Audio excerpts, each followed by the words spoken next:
Pues una vez más os doy la bienvenida a este cutre canal, vuestro cutre canal. Me hacen un montón de reflejos las gafas, pero es que si no, no veo.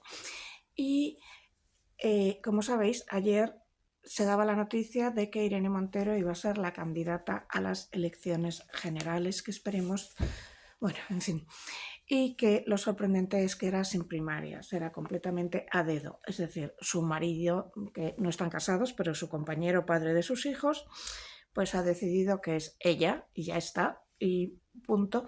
Y no hay primarias y no había ni siquiera run previo, porque además ya se daba por hecho. Entonces me ha hecho gracia porque yo sé que realmente los vídeos más vistos de este canal son los que tratan de psicopatía, entonces me hizo la gracia para explicar que era un psicópata funcional. Ahora tengo que decir claramente que yo ni he visto una tomografía por emisión de positrones de Irene, que no he visto ningún informe genético ni de sus alelos ni nada, y que no, obviamente no le he hecho un informe psicológico.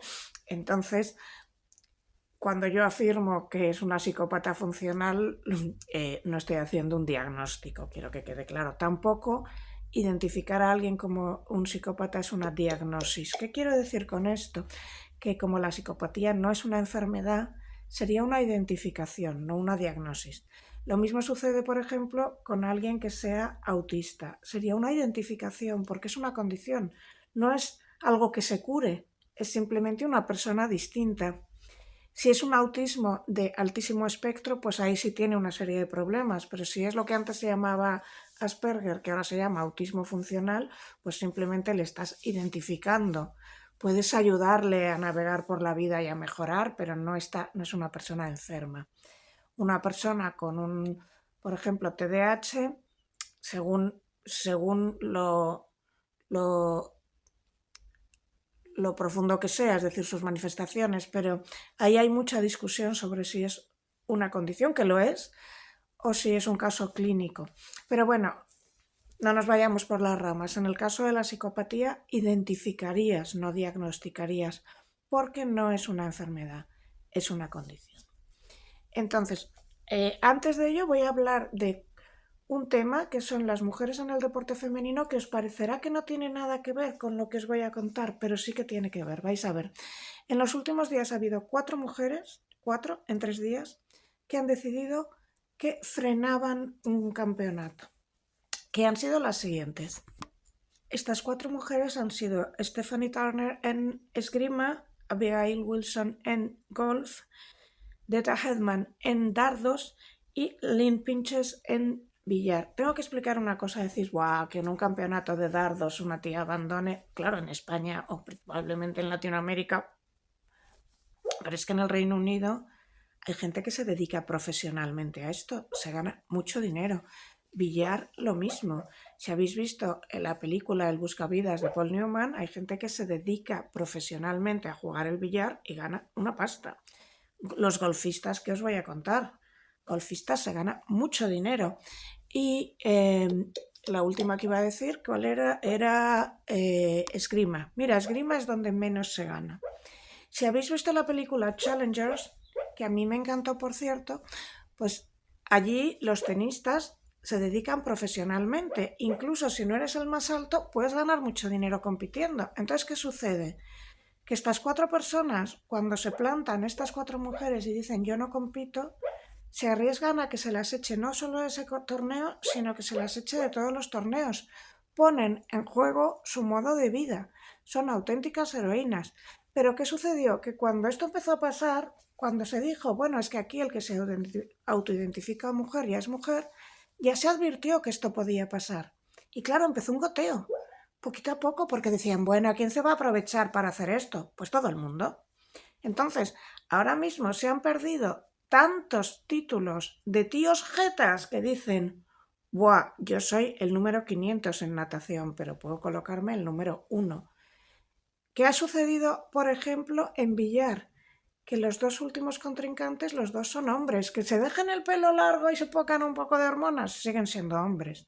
Entonces, lo que sucede es cualquier tío jeta con 2 dedos de cabeza dice, buah, si me paso al torneo femenino puedo ganar una pasta. Y claro, ya está empezando a pasar y ya hemos llegado al nivel en el que ha ido subiendo y aquí está el punto en el que ya va a haber un montón de heroínas que digan me la juego, pero yo no juego aquí. Me niego a jugar contra un opositor que es un hombre. Vale, ¿por qué es importante esto? Lo vamos a ver en el caso de Irene. ¿Y por qué es importante que tiene que ver con psicopatía? Lo vamos a ver. Entre tanto, seguidme por esta fascinante aventura y en este itinerario en el que vamos a ver cómo funciona un psicópata funcional. Y voy a usar a Irene Montero de excusa porque sé que está de actualidad, pero podría ser cualquiera. Una de las cosas más interesantes es que en principio se identifican más psicópatas en hombres y entonces se entendía durante mucho tiempo que la psicopatía era una cuestión exclusivamente masculina. También se pensaba eso del autismo y ahora se sabe que no, pero durante mucho tiempo se dijo que los autistas eran exclusivamente masculinos. También se pensaba del trastorno narcisista y luego se vio que normalmente cuando se presenta un hombre con ciertas características le pueden dar como trastorno narcisista y a las mujeres la suelen diagnosticar con trastorno límite. Pues os digo, guardad en la cabeza lo de las 4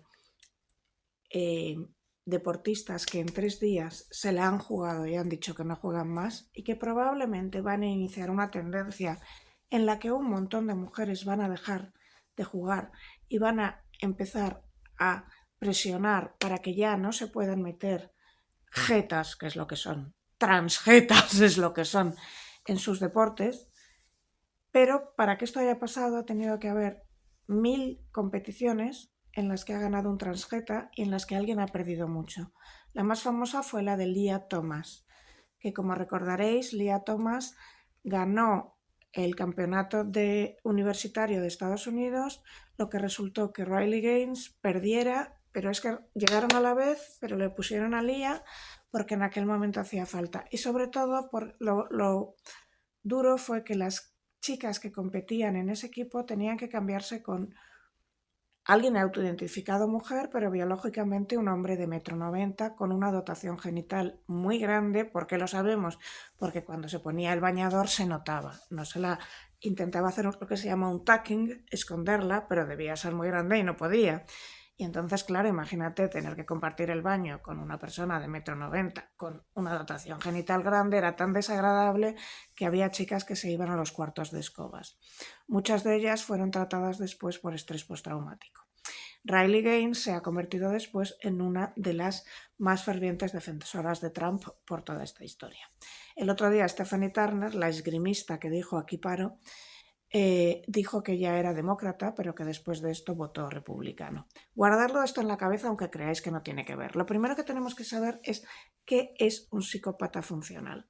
Bien, un psicópata funcional es una persona con una psicopatía, pero que funciona perfectamente en el mundo real.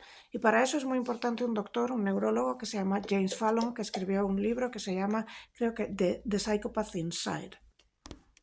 Pues una tarde del 2005, James Fallon estaba estudiando tomografías cerebrales de asesinos. ¿Qué le había llevado a este señor a ponerse a buscar tomografías cerebrales de asesinos? ¿Por qué era este su campo de estudio?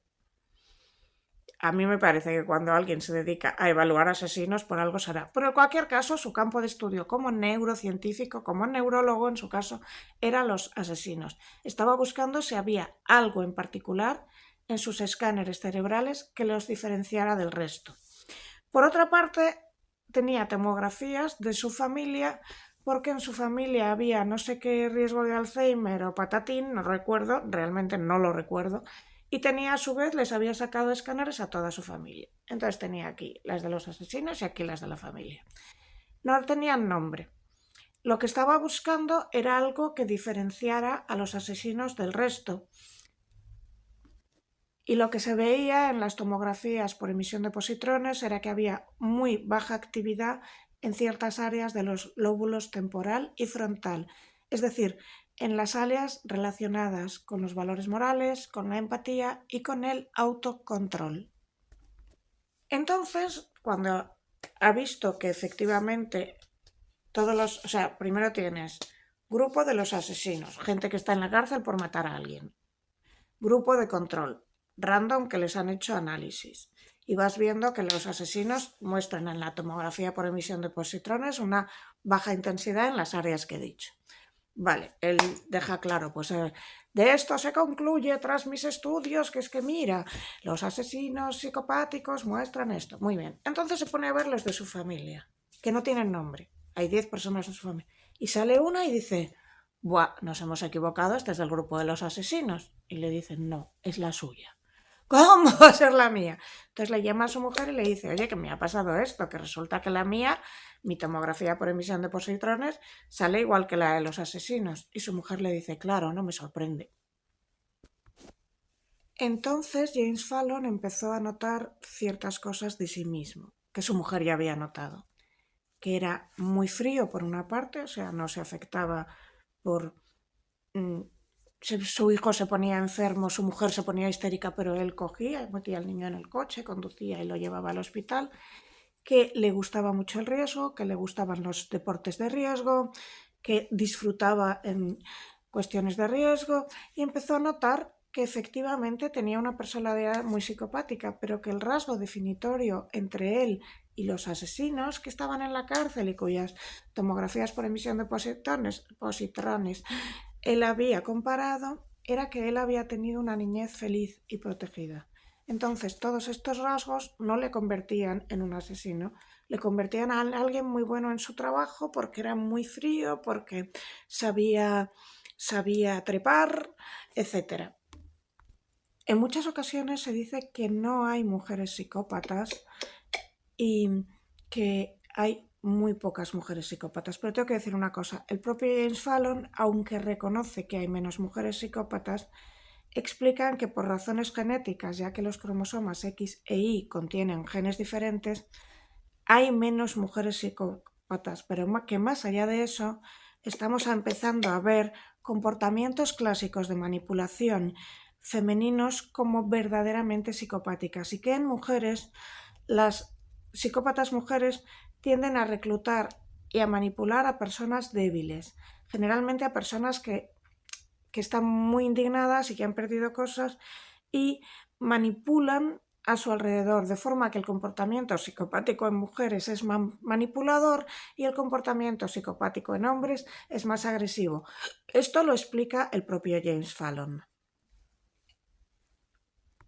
Aquí me gustaría hablar del caso Angie, que es exactamente este tipo de persona, una mujer muy manipuladora que elaboró un planazo para llevarse una pasta asesinando a una amiga, no era muy amiga, o sea, la amiga debía pensar que Angie era su amiga, pero Angie no lo era, y que previamente se suponía, está casi claro que asesinó a su primer marido, pero se consiguió que las pruebas no se vieran.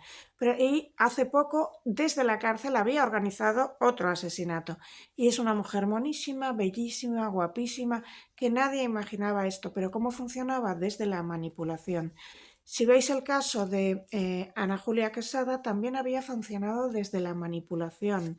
Ella había seducido a un señor para hacerse con el dinero y la vida de este señor, el hijo del señor le molestaba y fue manipulando para quitarse al niño de en medio. Normalmente cuando hay psicópatas mujeres funcionan desde la manipulación y los psicópatas hombres funcionan desde la agresividad. Pero estamos hablando de psicópatas funcionales, de gente como James Fallon, que en principio tenía una carrera perfecta y era un científico, y es un científico muy reputado. James Fallon se dio cuenta además de que determinados rasgos que son típicos de psicópatas él los tenía. Por ejemplo, llevaba muy mal que alguien le hiciera algo malo. A mí, y no lo digo como cuestión moral, sino por puro despiste, cuando alguien me hace mucho daño, lo elimino de mi vida, pero nunca busco venganza. No me obsesiono con eso, soy más de eliminarlo y seguir adelante. Sin embargo, Fallon decía que él se dio cuenta de que se obsesionaba con gente que le hubiera hecho algo y que siempre lo quería devolver. Y claro, eso es un rasgo muy psicopático. Entonces, vamos a explicar qué es un psicópata funcional. Un psicópata funcional es un tipo como James Fallon.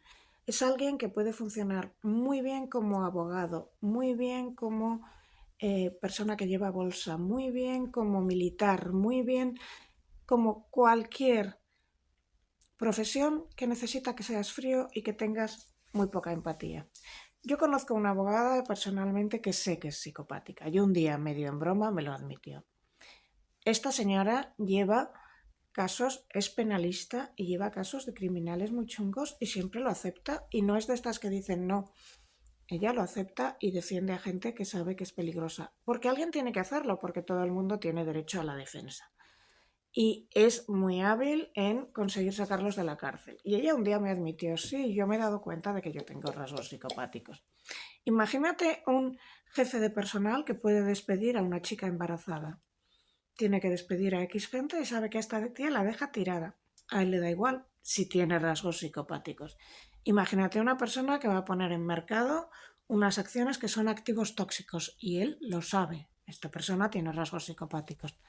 Imagínate la gran mayoría de los políticos, obviamente Putin, obviamente Trump, obviamente Xi Jinping, tienen altísimos rasgos psicopáticos y de hecho el propio James Fallon hizo un análisis bastante acertado de Putin. Estoy pensando, según hablo, que debería hacer un vídeo con los rasgos psicopáticos de los grandes políticos y me forraría. Si os apetece pedirlo, necesito 50 que lo pidáis. Por menos gente no lo hago, porque nunca sé si van a funcionar o no. Pero bueno, pasemos al caso. Digo que políticos, abogados, banqueros, vendedores. Los buenos vendedores son muy psicopáticos porque te van a vender una patata, van a conseguir que compres algo muy caro y sabrán cómo manipularte para hacerlo. Por ejemplo, yo tengo una amiga que vendía ropa y ella tiene una carrera, no recuerdo cuál es, si era historia o no sé qué, y acabó vendiendo ropa en el barrio de Salamanca. Y en el barrio de Salamanca, que es la zona más pija, fresa de Madrid, Cayetana, en muchas tiendas trabajas por comisión. Y en el sitio donde ella trabajaba, que creo que era, no sé si era Armani, Dior, algo así, pues es que un traje eran 20.000 euros y ella se llevaba una comisión. Pues ella sabía perfectamente que si llegaba una señora a la que determinado traje le sentaba como a un Cristo dos pistolas y que le sentaba fatal, ella tenía que mentir y decir, qué bien estás, porque ella sabía que si le sugería otro, la señora se podía sentir mal. No, hombre, no te pongas eso que te hace gorda, ya está hundida. Entonces, llegaba una señora feísima que encima cogía un traje que le hacía arrugas, que le sentaba mal, que le sentaba mal con el tono de piel y que era horroroso, pero que por lo que sea la señora le había dado por ahí. Pues mi amiga, sí, qué guapa estás, porque además con ese pelo pelirrojo que tienes, el amarillo te sienta maravillosamente. Tengo entendido que el amarillo a las pelirrojas no lo tengo muy claro, pero bueno, que mi amiga lo que hacía era halagar y halagar y halagar y conseguía que la señora se llevara un traje y otro y dos más, a base de halagarle.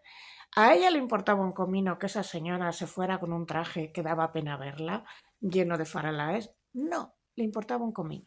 Vamos a ver dos amigas que tengo, una profesora y una hipersensible. Las dos son profesoras, una que tiende a psicopática y otra hipersensible. La hipersensible lo pasa fatal, se vuelca muchísimo con sus niños. Cuando los niños tienen problemas, se hunde. Y encima trabaja en Fuenlabrada, que es un sitio con muchos niños con problemas y que le vienen con problemas de casa muy grandes. De hecho, se está planteando dejarlo por lo mal que lo pasa. Tengo otra amiga profesora, aquí no voy a decir dónde trabaja porque es la psicopática, que se la sopla todo. Que ella aprueba a todo el mundo, les da aprobado general con tal de que no le molesten. Esto me parece bien. Que luego a las vidas les va fatal y tal, a ella no le importa. Cuando a alguien le cae mal, ahí sí que le suspende. ¿Sabes? Es más mala que Caín, pero es buena profesora porque no se implica tanto y porque sus niños la respetan mucho. La respetan mucho, mucho, desgraciadamente porque la temen, pero funciona. Entonces, determinados rasgos en determinadas profesiones funcionan. Por ejemplo, un médico cirujano tiene que ser psicopático. debe ser psicopático, porque imagínate, si vas a abrirle a un niño a corazón abierto y la cosa sale mal y el niño se te muere y tú tienes una empatía muy alta, no lo soportas. Tienes que ser psicopático para que si sale mal, mira, la vida es así. De hecho, se dice siempre que los anestesistas son los más psicopáticos de todos porque es dentro de la profesión médica a los que más gente se le puede morir por estadística. Es a quien más algún día un paciente puede fallecer por una reacción a la anestesia. Esto me hace pensar que nuestra ministra de Sanidad casualmente es anestesista. Pero ¿esto quiere decir que sean peligrosos? No, quiere decir que tener una baja empatía para ciertas profesiones funciona muy muy bien. Porque con una alta empatía no lo soportarías. Por ejemplo, trabajadores sociales con alta empatía tienen que dejarlo porque se queman. De esto trata un libro que se llama La sabiduría de los psicópatas de Kevin Dutton, que es un libro que explica muy bien cómo los rasgos psicopáticos funcionan muy bien en ciertas profesiones, ¿vale? Entonces, ¿por qué creo yo que Irene Montero tiene rasgos psicopáticos muy claros?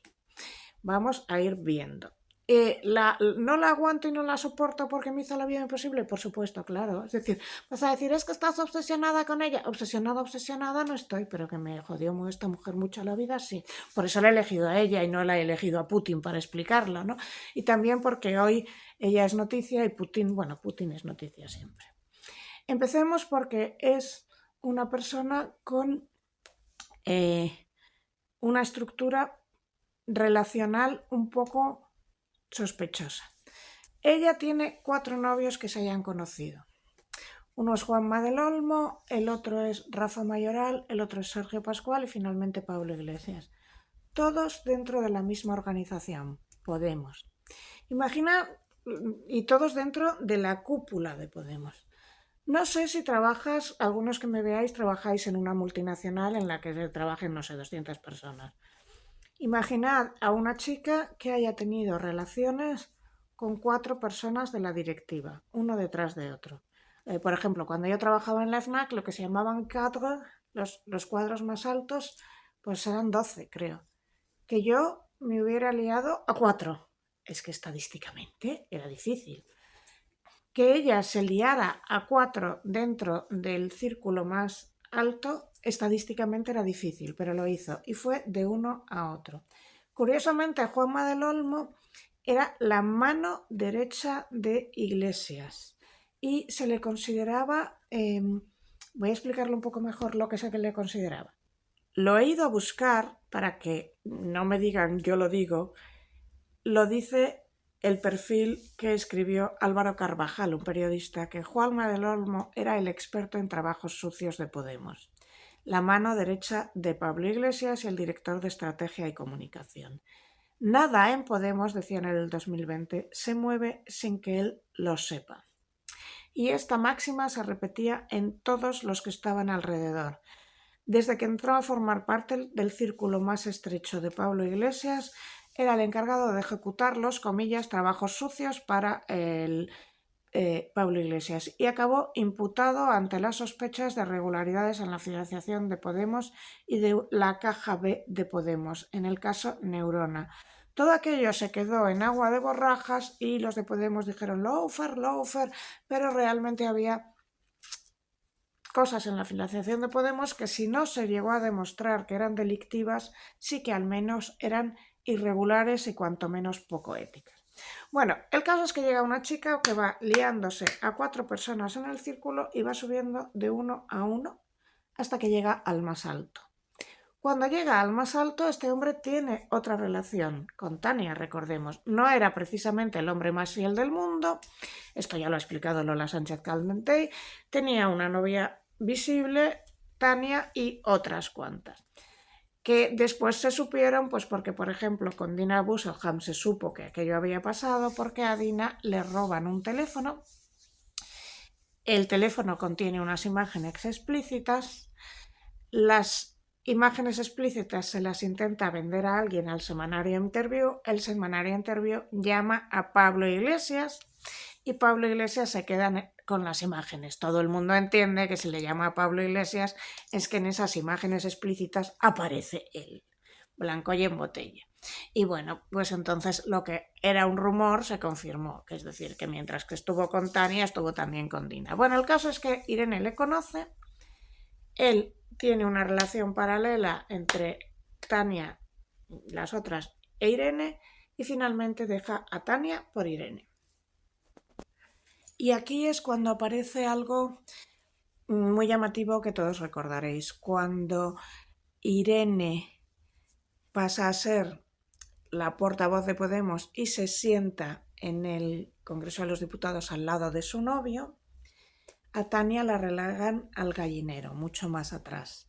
Y esto se consideró una barbaridad.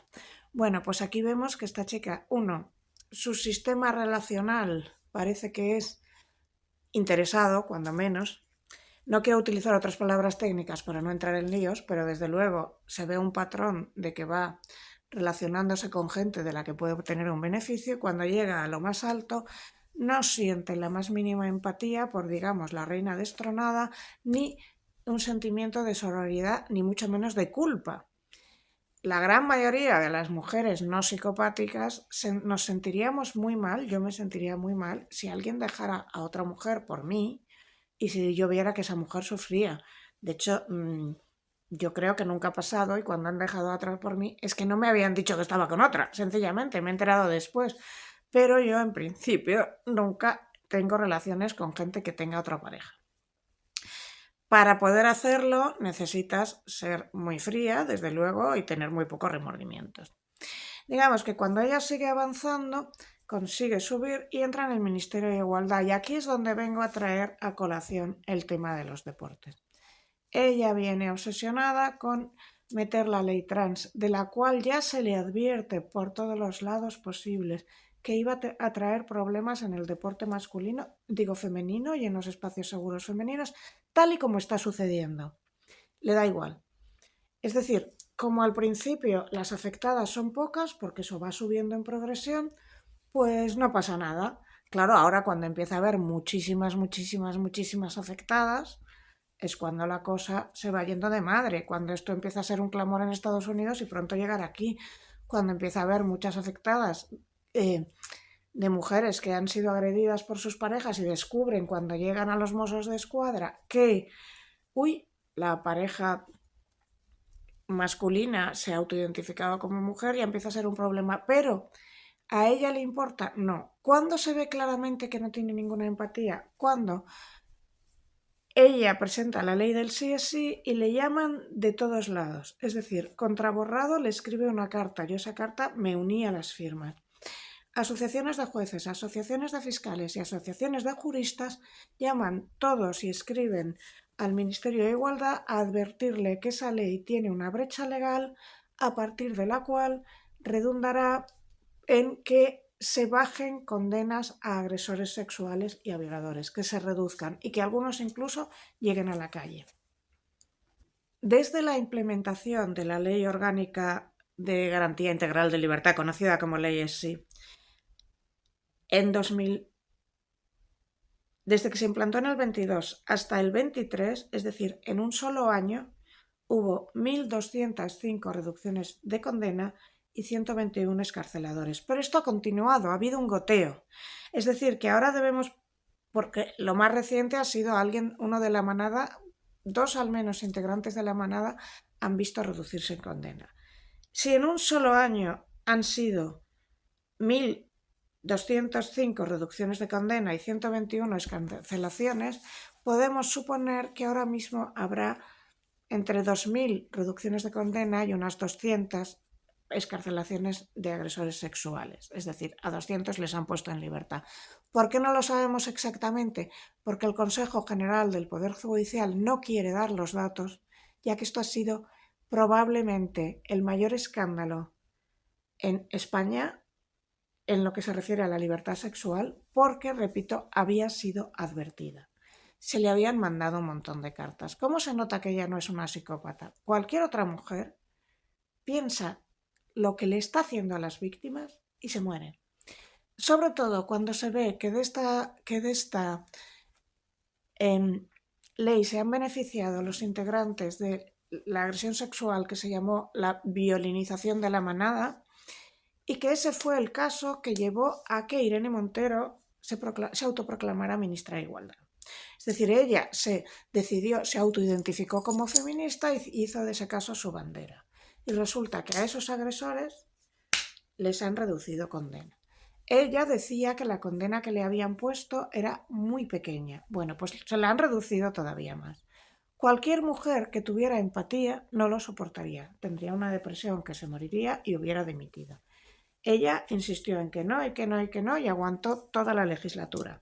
Pero claro, por mucho que ella se mantuviera en sus 13 y que la culpa no era mía, ni cómo escribí la ley, ni cómo me sentía, era obvio que la culpa era suya. Pero repito, ¿por qué? Porque se le había advertido, porque muchísima gente le había enviado cartas. Pues ni por esas empezó a echar la culpa a los jueces. La proyección de la culpa es un rasgo típicamente psicopático y también narcisista. Es decir, no admiten culpa de nada, nunca. Entonces empezó a culpar a los jueces y a menoscabar así la figura de los jueces en España. Pues aquí llevamos ya dos rasgos. El primero es que sus relaciones son lo que llamamos relaciones instrumentales, es decir, que en las relaciones afectivas que ha obtenido algún beneficio, que son todas en un núcleo muy pequeño y en el que va subiendo. Eso llama mucho la atención. Pero creo que lo más fuerte en lo que se vio el rasgo psicopático es el hecho de que mete una ley, le advierten que la ley va a tener estas consecuencias. Cuando la ley tiene estas consecuencias, no dimite, echa la culpa a otros que no tenían la culpa. No es una interpretación de de la ley por los jueces. No, se te ha advertido de antemano que la ley tiene una brecha y no la has querido mirar. No dimite y entonces sigue para adelante. Obviamente, cuando llega al mundo sumar, Yolanda Díaz no la admite. ¿Y por qué no la admite? Pues por lo que acaba de montar. Y entonces echa la culpa a Yolanda Díaz, insiste, pero Yolanda Díaz dice que en la confluencia de sumar no va a entrar Irene Montero. ¿Qué sucede ahora? Que Irene Montero se niega a que Podemos vaya a consumar en las próximas elecciones. No van a ir juntas, va a ser una pugna entre Yolanda Díaz y ella. Si llegan a conseguir ese 5% y entrar en el Parlamento, el grupo de Podemos será una o dos personas, Irene e Ione, nadie más. Dos. Si fueran juntos, tendrían más posibilidades. Si fueran juntos Sumar y Podemos, tendrían más posibilidades, porque como sabéis, en la ley española, si no llegas al 5%, no entras. Vale, pues ¿qué sucede? Que si no recuerdo si era el 5 o el 3, lo voy a confirmar. Pues no es el 5%, el umbral mínimo es el del 3%, vale. Si se juntan dos partidos, pueden conseguir más, por eso las confluencias o las fusiones de partidos siempre funcionan, porque imagínate, yo tengo 2,99% de votos. Como no llego al 3%, no llego. Es el caso del Frente Obrero, por ejemplo. Si el Frente Obrero se uniera a varias plataformas más que hay, entre tu 2%, tu 2% y tu 2% y tu 2%, igual conseguimos un 10%. Pues ahora lo importante sería que se unieran Podemos y Sumar. Ella ha decidido ir por libre sabiendo que es suicida y sabiendo que para la izquierda es malo. No le importa. Traiciona a los ideales de la izquierda como traicionó a los ideales del feminismo y a los de las mujeres. La ley del sí es sí fue una traición a los ideales de las mujeres salvajes. Y la ley trans también lo fue. También lo fue porque lo que ha permitido es una serie de barbaridades que estamos viviendo a goteos y que nos están escondiendo y de la que ya he hablado en muchísimas ocasiones. Entonces, es cierto que ya tiene unos rasgos para mí claramente psicopáticos y que lo vi yo muy claro, ¿no? Pero ¿es funcional? Sí. ¿Por qué? Porque le va bien, por supuesto, porque esto le permite ascender en la vida. Seguro que recordáis aquellas declaraciones de Íñigo Errejón cuando todavía estaba en Podemos, en las que explicaba que cuando llegaran al poder lo primero que tenían que hacer era crear chiringuitos. No lo decía con estas palabras, pero decía que tendrían que colocar a sus militantes en lugares estratégicos para que cuando perdieran el poder en la práctica siguieran en el poder. Esto es lo que hizo Irene Montero en el Ministerio de Igualdad. Esos 225 millones que recibía cada año se iban a crear chiringuitos, es decir, asociaciones de todo tipo y pelaje con las que creaba una inmensa red clientelar. Nada fue para casas de acogida, nada fue para inserción de mujeres maltratadas, nada fue para promoción de nadie. Por ejemplo, el famoso estudio de los no binarios que hizo una empresa de automoción que costó 15.000 euros un estudio de 6 páginas. Las prácticas mías de la facultad tienen que tener entre 15 y 20 páginas muchas veces, o sea, os hacéis una idea. El famoso cartel en el que se fusilaron fotos de influencers que también se había aportado a una empresa rara con 15.000 euros. Y que fue un escándalo.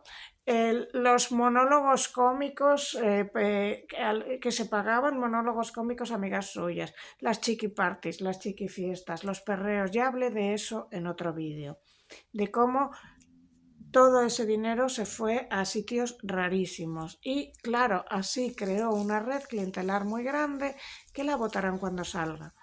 Ella confía en que cuando ella se presente, esa red la votará porque le debe favores y porque esperarán que le siga manteniendo su dinero. Pero claro, si tu grupo tiene 2 diputados, muy pocos favores te va a poder hacer, la verdad, ¿sabes? Pero en cualquier caso, ella se garantizó que iba a ser reelegida. Por lo tanto, cuando llegó al Ministerio de Igualdad, en lugar de trabajar por las mujeres, trabajó para poder ser reelegida.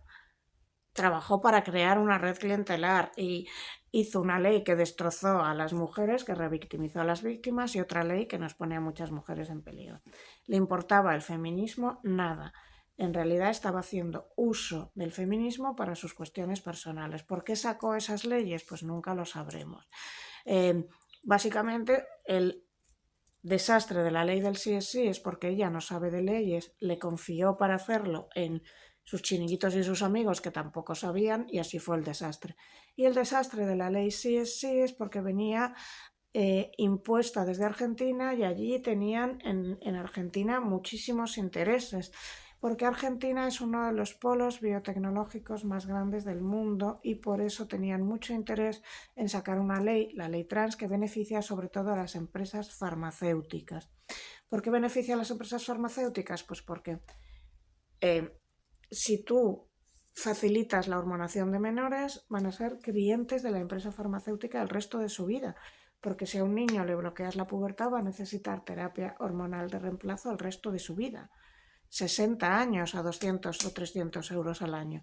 Y si tú no pones el ciclo de 2 años que debes pasar con terapia indagativa antes de decidir hacer una transición médica, pues todo el mundo va directamente a la transición médica y entonces, ¿qué sucede? Que creas a clientes de las farmacéuticas. Entonces mucha gente me pregunta, pero si la gente se autoidentifica no necesita transición médica. Bueno, mucha gente que se autoidentifica sí que quiere hormonas, no quiere pasar la transición entera, pero le interesa comprar hormonas para cambiar un poco su aspecto y eso es dinero para las farmacéuticas, de ahí estas leyes. Ella sabía perfectamente lo que estaba haciendo y le importó un comino, se movía por poder. Por eso creo que es una psicópata funcional. Yo lo creo firmemente. Ahora no es un diagnóstico, es una opinión en función de lo que he visto. Pero esto se explica que los psicópatas funcionales no necesariamente son asesinos ni nada por el estilo, que normalmente es este jefe que llega muy alto, el político que llega muy alto, Putin es un ejemplo clarísimo, el banquero que llega muy alto, toda esa gente que es capaz de hacer las cosas sin el menor remordimiento y sin sufrir. Saca una ley que mira salió mal y escarceló a no sé cuántos agresores y le redujo la condena a otros. Mira. Y también es alguien que se pone a sí mismo por encima de todo lo demás. Por eso ahora mismo ni de coña va a pactar con Sumar, porque no perdonan, como explicaba muy bien James Fallon. La cuestión es que Irene ha destrozado Podemos, es decir, Podemos es ahora una formación limitadísima y ha ido dejando cadáveres políticos a su paso sin parar. Todo lo que había sido Podemos ha quedado reducido a esto, que es un pequeño grupo con Irene, Ione, que era su mejor amiga desde el colegio, y Pablo, que es el que decide todo. Pero no hay nadie más. Ramón Espinar ha dicho, a mí me cae fatal Ramón Espinar, pero bueno, en esto tiene razón, que desde que entró Irene en Podemos se creó una especie de destrucción de Podemos. Luca Constantini explicaba muy bien que la gente de Podemos creía que Pablo Iglesias se había enamorado y que a partir de que se había enamorado se creó todo este destrozo. A mí Pablo Iglesias tampoco me parece la persona más empática y dulce del mundo. Creo que ahí hubo dos personalidades muy parecidas que se unieron porque les une algo, la búsqueda del poder, por supuesto. La cuestión es que el caso de Irene llama mucho la atención porque no estamos acostumbrados a pensar que haya psicopatía femenina, funcional o no. Sobre todo a las que hemos estado en grupos feministas nos han metido mucho en la cabeza la idea de que las mujeres son todas unas santas, que no es así, todos lo sabemos. Y nos cuesta mucho entender que puede haber personalidades de este tipo en femenino. Tendemos a pensar que no las hay y por eso les resulta más fácil ascender cuando las hay. El caso de Angie es paradigmático. Angie primero se entiende que asesinó a su marido, pero esto nunca se pudo probar. La familia de su marido está completamente convencida, pero el marido enfermó de una forma muy rara, falleció muy pronto, ella consiguió, creo que le incineraran muy pronto y entonces, aunque todo apunta, nunca se pudo probar. Después, hace poco, Angie estaba en la cárcel por planificar otro asesinato que legalmente es el primero, que era de una amiga a la que suplantó por dinero. Y hace poco han descubierto que estaba intentando presuntamente planificar otro nuevo asesinato desde la misma cárcel en la que cumple condena. Alucinante. Angie fue condenada a 18 años de prisión por matar en 2008 a una amiga y compañera. A mí, inciso, lo de que en España matar a alguien solo sean 15-18 años de cárcel, alucino, alucino, porque en muchos casos a los 8 años están fuera. Bueno, lo planificó meticulosamente, simuló que la chica había muerto por un juego sexual, que la habían estrangulado, utilizando el semen que había obtenido de dos gigolos, es decir, escenificó toda una escena, la estranguló, le puso semen por encima y falló por tonterías. ¿Por qué la mató? ¿Por odio? Sino porque había puesto a su nombre un montón de pólizas de seguro. No tenía nada en contra de ella, simplemente quería dinero. ¿Necesitaba el dinero? No. Vivía muy bien, pero quería vivir mejor. Estaba obsesionada con el lujo. Entonces, como tenía permisos penitenciarios, desde la cárcel ya estaba planificando, presuntamente, otro asesinato para conseguir más dinero para cuando salga. Alucinante. Bueno, pues nosotros nos cuesta mucho creer que estos perfiles existen. Existe una idea de que no existen. Cuando las mujeres matan, es cierto que matan menos que los hombres y no utilizan métodos muy agresivos. Suelen ser envenenadoras. ¿Por qué? Porque no son fuertes, sin más. Pero suelen ser envenenadoras o suelen ser de otro tipo. También es cierto que hay una teoría del propio James Fallon y demás genetistas diciendo que los genes que son responsables de la violencia están en el Y y que normalmente no están en el X y que por eso en mujeres no se da. Esto sería un larguísimo tema de neurociencia y en ese jardín no me voy a meter. Lo que quiero decir es que la psicopatía funcional se puede dar en mujeres o en hombres y que un psicópata funcional es una persona que puede llegar lejísimos y que suele llegar lejísimos. ¿Por qué? Porque no tiene escrúpulos. También deja muchos cadáveres a su paso. Entonces, ¿qué ha quedado de Podemos, del Podemos del inicio? Han desaparecido todos. En 2025 en Podemos quedan Ione Belarra, Pablo Iglesias, Irene Montero, Pablo Echenique y Pablo Fernández. Todos los que han ido pasando por Podemos han desaparecido. Roberto Sotomayor acabó la cosa en acusaciones o insinuaciones más o menos veladas desde Pablo Iglesias de que este chico consumía líneas blancas Ya sabes, una línea para ir directo. Ramón Espinar no está, vamos, Carolina Cansa no está, Errejón acabó fatal, Yolanda Díaz, como sabéis, se fue, Luis Alegre no está, Monedero, mira cómo acabó la cosa, no queda nadie. 23 miembros de la ejecutiva han dimitido de los cargos orgánicos, eso era en el 2024, luego se fue Bestringe, luego Monedero, en fin, se han ido yendo todos. Voy a mirarlo. Noelia Berantoz Gómez Reino, un momento que te estoy mirando. Sofía Castañón, Alba González Sanz, Chema Guijarro, Jaume Asens, Nacho Álvarez, Jessica Albiach, Antonia Jover, Pilar Lima, Tamara Deza, Vincent Navarro, Albion Calzañares, Mario Calvez, Joseba Caldera, Roberto Sotomayor, bla, bla, bla, bla, bla. Y en principio ha sido, se supone, desde que llegó Irene. Fuentes bien informadas, cercanas a mí, me contaban que cuando llegó Irene y se unió a Pablo en aquel momento era, como creo que ya explicó Lola Sánchez Caldentey, pues no la persona más fiel del mundo y era un puquiaflor. Que sepamos, había compatibilizado a Tania, a Dina y a Irene. Eso se sabe, estos son probados, pero se suponía que había otras.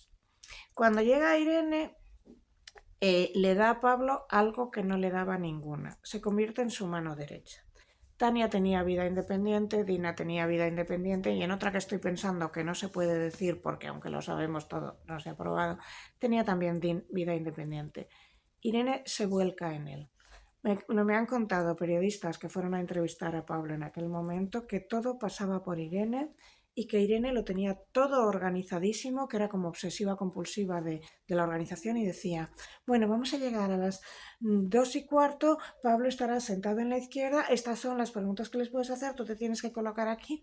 Y me decían que a Pablo le organizaba todo, no solo la vida de partido, sino que la casa se la tiene hecha un primor, que todo está, ella es la que se ocupa y eso se sabe porque hubo una demanda de la guardaespaldas que si no llegó porque llegaron a un acuerdo, la demanda se conocía, pues que ella se ocupaba de contratar a las guardaespaldas, a las nanis, a las limpiadoras, a quienes cuidan de la casa, que él no tiene que hacer nada.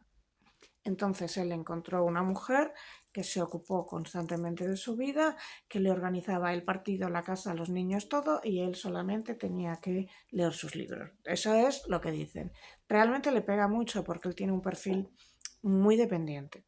Tenemos que explicar que los narcisistas, las personas con personalidad narcisista, y aquí no le estoy llamando trastorno narcisista, le estoy llamando personalidad narcisista, suelen ser muy dependientes porque son muy dependientes de la validación ajena. No saben estar solos. Entonces, cuando encuentran a una persona complementaria que hace un rol en el que les halaga mucho, caen. Y bueno, hasta aquí puedo leer, he tirado 42 minutos, este vídeo es muy largo y espero que os interese y ya sabéis. No va a haber canción porque hoy no, pero podéis suscribiros, darle a la campanita para que os avise de que hay vídeo, dejar un mensaje sería maravilloso, suscríbete, dar like, porque si el canal funciona es porque les dais like y dejáis mensajes porque esto lo mueve. Y si queréis, yo sé que los temas psicopatía y narcisismo siempre funcionan, pero yo quería hacer uno sobre trastorno bipolar que no sé si funcionaría también porque he tenido que tratar en el máster de neuropsicología, apareció, muchas veces ves casos prácticos y demás. Y cada vez hay más trastorno bipolar y se supone que es no solo porque se identifica más, sino porque hay más drogas. Pero veo tantísimos casos últimamente que pienso que tal y como está la prevalencia, seguro que todo el mundo tiene algún familiar cercano con trastorno bipolar y le interesaría saber algo. No sé, hacedme saber, porque este canal va más sobre política, pero a veces me interesaría hablar de otras cosas. No sé de ningún político que pueda decir así a primeras tiene trastorno bipolar, así que no sabría cómo unir los puntos. Y nada, muchísimas gracias, ya sabéis. Se me ha ido la pinza. Suscríbete, da like, dale a la campanita, deja un mensaje, aunque sea hola reina, los mensajes suben métricas. Gracias.